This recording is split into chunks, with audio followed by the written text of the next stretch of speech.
ठरलं तर मग या मालिकेच्या 21 फेब्रुवारीच्या प्रोमोमध्ये आपण असं पाहणार आहोत की आता अर्जुनने साक्षीच्या गाडीचा फोटो काढलेला असतो. आता सायली दारात उभे राहून प्रियाची वाट पाहत असते, पण प्रिया अजून आलेली नसते. म्हणून सायली स्वतःशीच म्हणते की प्रिया अजून कशी नाही आली आणि प्रिया त्या हवलदाराला पैसे का देत होती.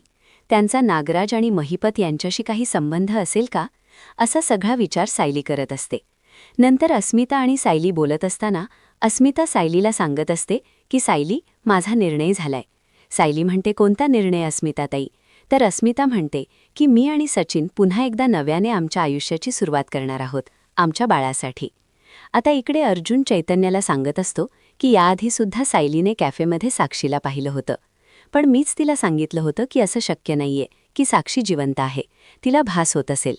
चैतन्य म्हणतो, पण आता तू सांगितलंस का सायली वहिनीला की तो तिचा भास नव्हता, सत्य होतं म्हणून? अर्जुन म्हणतो, नाही, मी नाही सांगितलं तिला अजून. चैतन्य अर्जुनला म्हणतो की अर्जुन, नक्की तुझ्या डोक्यात काय सुरू आहे? आता अर्जुनचा नेमका काय प्लॅन आहे हे आपण पुढील भागात पाहणार आहोत. हा प्रोमो इथेच संपलेला आहे. भेटूया पुढील भागात. तोपर्यंत नमस्कार.